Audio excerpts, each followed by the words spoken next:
Hello दोस्तों, it's a story time. Arjun के जख्म परी को देखकर फिर से ताज़ा हो गए। वो बहुत परेशान था। वो कार तो चला रहा था लेकिन उसका ध्यान कहीं और ही था। ऐसे में कब उसकी गाड़ी ने एक लड़की को टक्कर मार दी, इस बात का उसे होश ही नहीं रहा। और वो लड़की और कोई नहीं, मीरा थी। अर्जुन ने मीरा को देखा और तुरंत पहचान गया। वो मीरा को अपने दोस्त नील के हॉस्पिटल ले गया। नील ने कहा कि खतरे वाली कोई बात नहीं है, लेकिन आज रात मीरा को अंडर ऑब्जर्वेशन रखना होगा। अर्जुन बहुत परेशान था। वो रात भर सो नहीं पाता, ये सोच सोचकर कि मीरा की इस हालत का जिम्मेदार वो है। परी और पुष्कर के बीच झगड़ा होता है। परी उससे कहती है कि अगर उसने सच में कंपनी में लाखों का घोटाला किया है तो वो उसे छोड़कर चली जाएगी। तो दूसरी तरफ पुष्कर भी उसे गुस्से में कहता है कि उसने कुछ भी नहीं किया, लेकिन अगर भरोसा ही नहीं रहा तुम्हें मुझ पर तो फिर साथ रहने का कोई फ़ायदा नहीं है। दोनों की आवाज़ सुनकर अंबिका वहाँ आती है और दोनों को शांत करवाती है।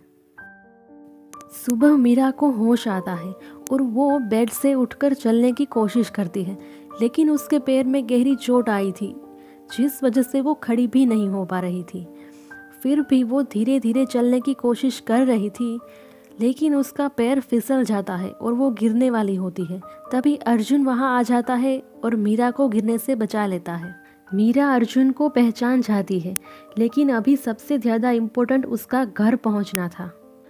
अर्जुन मीरा से माफ़ी मांगता है और कहता है कि मुझे ध्यान रखकर कार चलानी चाहिए थी। मेरी लापरवाही की वजह से आपको बहुत चोट आई और इतनी परेशानी हुई, लेकिन अगर आप मेरे खिलाफ पुलिस केस करना चाहे तो कर सकती है। तब मीरा कहती है कि मुझे कोई केस वेस नहीं करना, बस आप मेरी एक मदद कर दे, मुझे मेरे घर छोड़ दीजिए, मेरी माँ बहुत परेशान हो रही होगी। अर्जुन नील से बात करके मीरा को उसके घर ले जाता है। अर्जुन मीरा को सहारा देते हुए घर के दरवाजे तक ले जाता है। मीरा ने डोरबेल बजाई। कावेरी दरवाज़ा खोलती है। मीरा और अर्जुन को देखकर वो चौंक जाती है। कावेरी को देखकर मीरा उनके गले लिपटकर बहुत रोती है, लेकिन कावेरी उसे धक्का देकर खुद से दूर कर देती है और वो बहुत गुस्से में मीरा से कहती है कि तेरी माँ उसी दिन मर गई थी जिस दिन तुम यहाँ से भाग गई थी। इसी लड़के के साथ भागी थी ना, तो अब इसके साथ जहाँ जाना है वहाँ चली जाओ, लेकिन यहाँ कभी मत आना। और फिर वो दरवाज़ा बंद कर देती है।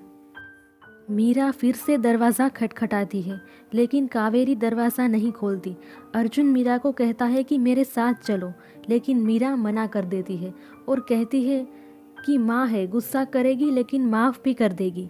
मैं जानती हूँ उन्हें, थोड़ी देर बाद आकर खुद मुझे घर के अंदर ले जाएगी।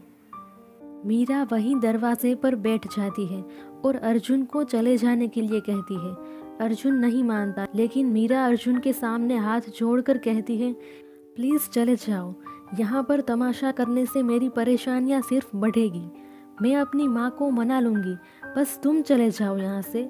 अगर तुम नहीं गए तो माँ को और सबको यही लगेगा कि मैं सच में तुम्हारे साथ भागी थी, लेकिन ये सच नहीं है। प्लीज़ चले जाओ। मीरा की बातें सुनकर अर्जुन चला जाता है। सुबह से दोपहर हो गई, लेकिन कावेरी ने दरवाज़ा नहीं खोला। दादी ने उसे बहुत समझाया, लेकिन कावेरी नहीं मानती और सबको दरवाज़ा खोलने से मना कर देती है। रात हो चुकी थी। मीरा पूरी तरह से थक चुकी थी। वो उठ भी नहीं पा रही थी। तभी वहाँ अर्जुन आता है और कहता है कि मीरा, मैं तुम्हें इस हालत में अकेला नहीं छोड़ सकता, क्योंकि तुम्हारी ये हालत कहीं ना कहीं मेरी वजह से हुई है, इसलिए प्लीज़ मेरे साथ चलो। तुम्हारी हालत वैसे ही बहुत ख़राब है, तुमने कुछ खाया पिया नहीं है और दवाई भी नहीं ली। एक बार ठीक हो जाओ फिर तुम जो चाहे वो करना, लेकिन प्लीज़ अभी चलो मेरे साथ। मीरा मना करती है, लेकिन अर्जुन नहीं मानता और वहीं उसके साथ बैठ जाता है। आसपास के लोग ये देखते हैं और बातें बनाने लगते हैं। थोड़ी देर बाद मीरा दवाई ना लेने की वजह से अचानक बेहोश हो जाती है। परी पुष्कर से अर्जुन के बारे में पूछती है कि वो कौन है और क्या रिश्ता है तुम्हारा उससे। पुष्कर परी को सब कुछ बताता है और फिर ये भी कहता है कि कल रात की बातों को भूल जाए और आज से एक नई ज़िंदगी की शुरुआत करते हैं। बहुत मुश्किल से हमने एक दूसरे को पाया है। तब परी कहती है कि नई ज़िंदगी की शुरुआत तो तभी होगी ना जब मीरा जाएगी हमारी ज़िंदगी से, क्योंकि वो यहाँ ना होकर भी यहाँ है। मुझे परेशानी हो रही है, तुम्हारे दोस्त उसे जब छोड़ देंगे तब घर जाकर वो क्या कहेगी? उसे शक तो नहीं हुआ होगा ना हम पर? पुष्कर कहता है कि तुम फिक्र नहीं करो, उसे कुछ पता नहीं चला होगा। इन सब के चक्कर में मैं मीरा को तो भूल ही गया। अभी अपने दोस्तों को फ़ोन लगाकर कहता हूँ कि छोड़ दे मीरा को। तभी पुष्कर का फ़ोन बजता है और उसके दोस्त कहते हैं कि मीरा तो कल शाम से ही भाग चुकी है। परी तुरंत अपनी माँ को कॉल करती है। तब उसकी माँ बताती है कि मीरा सुबह आई थी उसी लड़के के साथ जिसके साथ वो भागी थी, लेकिन कावेरी भाभी ने उसे धक्का देकर घर से निकाल दिया। वैसे लड़का तो बहुत अच्छा दिख रहा था, अमीर भी लग रहा था। पता नहीं ये मीरा को इतने अच्छे लड़के मिलते कहाँ से हैं। परी सोच में पड़ जाती है कि मीरा तो भागी ही नहीं थी, तो फिर ये लड़का कहाँ से आ गया? क्या हो रहा है कुछ समझ नहीं आ रहा। अर्जुन फिर से मीरा को नील के पास ले जाता है।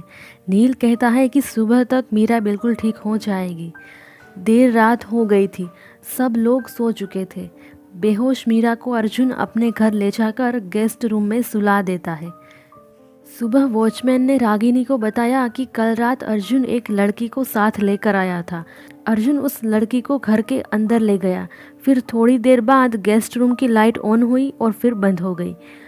और आज सुबह भी अर्जुन कहीं जल्दी जल्दी में चला गया। मीरा बस होश में आई ही थी, तभी रागिनी उसके पास आती है। अंबिका और परी भी वहाँ आते हैं। रागिनी मीरा से कई सारे सवाल करती है। मीरा कुछ भी बोलती उससे पहले ही अंबिका ने मीरा को जोर से एक थप्पड़ लगा दिया और तो और घटिया इल्ज़ामों के साथ साथ कई सारी बातें सुनाई। इन सब में परी भी पीछे नहीं रही। उसने भी रागिनी को मीरा के खिलाफ बातें बताई कि कैसे वो शादी के दिन भाग गई थी और कैसे उसने सबको धोखा दिया। रागिनी को बहुत गुस्सा आता है और वो परी से कहती है कि मीरा को धक्के मारकर इस घर से निकाल दो अभी। परी मीरा का हाथ पकड़ती है और खींचकर नीचे ले जाती है। मीरा सबसे मिन्नतें करती है कि एक बार मेरी बात सुन ले, मैं भागी नहीं थी, लेकिन कोई उसकी बात नहीं सुनता। परी मीरा को धक्का देकर घर से निकाल देती है। मीरा नीचे गिरने ही वाली होती है कि अर्जुन वहाँ आ जाता है और उसे गिरने से बचा लेता है। अर्जुन मीरा का हाथ पकड़कर उसे घर के अंदर ले जाता है। रागिनी अर्जुन पर गुस्सा करती है और कई सारे सवाल भी। परी अर्जुन को भी मीरा के खिलाफ बातें बताना शुरू करती है।